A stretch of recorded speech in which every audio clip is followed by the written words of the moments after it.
Pemirsa, kembali di iNewsroom, Saka Tatal telah menjalani sidang peninjauan kembali di Pengadilan Negeri Cirebon, Jawa Barat. Apa yang akan terjadi jika Saka Tatal memenangkan sidang PK? Kita simak informasinya berikut.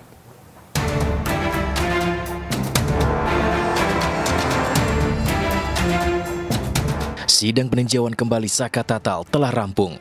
Bola panas kini berada di tangan Mahkamah Agung menentukan nasib Saka Tatal. Jika gugatan peninjauan kembali Saka Tatal dikabulkan, maka hal ini akan berdampak pada konstruksi ulang kasus pembunuhan Vina. Salah satunya, bisa saja ini bukan pembunuhan. Nah, kalau bukan pembunuhan berencana, ya efeknya kepada tindak pidananya. Kalau efek pada tindak pidana, berarti tidak ada tindak pidana pembunuhan berencana. Siapa pelakunya?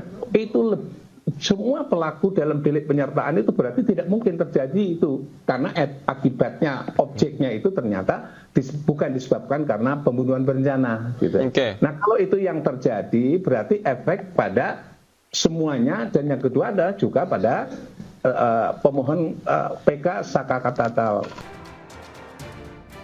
Di sisi lain, penasihat Kapolri Arianto Sutardi mengatakan, jika PK dimenangkan, maka hal ini akan berpengaruh pada nasib 7 terpidana lainnya di kasus Vina dan Eki. Tapi seandainya di dalam PK itu diputuskan bahwa ternyata putusan yang dulu itu tidak benar mengatakan itu adanya pembunuhan berencana, dan dengan demikian maka si Saka ini tidak mungkin dong, kalau tidak ada kasusnya kan nggak mungkin ada tersangkanya kan gitu. Nah itu bisa jadi nanti yang lain juga ikut terikut gitu. Sebelumnya Saka Tatal menghadirkan 10 bukti baru dalam persidangan serta saksi fakta yang mengetahui kejadian sebenarnya. Akankah nama baik Saka Tatal pulih melalui peninjauan kembali ini? Tim Liputan iNews melaporkan.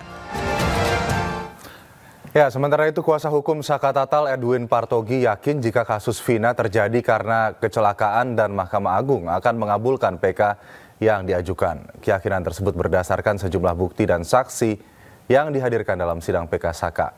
Selain itu, Edwin juga meragukan adanya tindakan pemerkosaan dalam kasus kematian Vina dan Eki.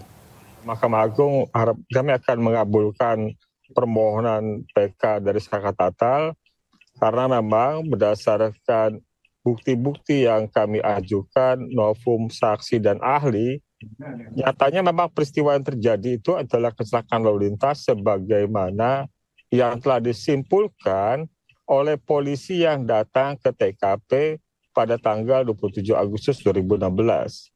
Jadi termasuk juga kalau merujuk pada ahli Pak Prof.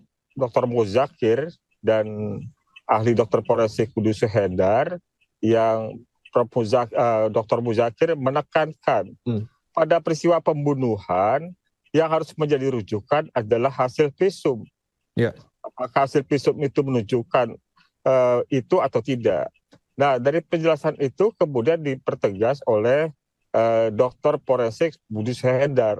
Dengan luka-luka yang ada di tubuh Eki dan Vina, luka-luka itu dapat disimpulkan merupakan luka dari kecelakaan. Ya. Kami juga menyinggung soal spekulasi terkait dengan pemerkosaan. Ya. Nah, ini sebenarnya jauh lebih penting buat 7 terpidana lainnya. Ya. Gitu loh. Nah, jadi kalau dari soal itu juga yang tuduhan soal pemerkosaan itu lebih pada spekulasi dibanding dengan fakta karena tidak ada bukti-bukti fisik ya yang menunjukkan terjadi peristiwa itu. Ya. Termasuk kalau kita lihat dari pakaian Vina itu masih lengkap.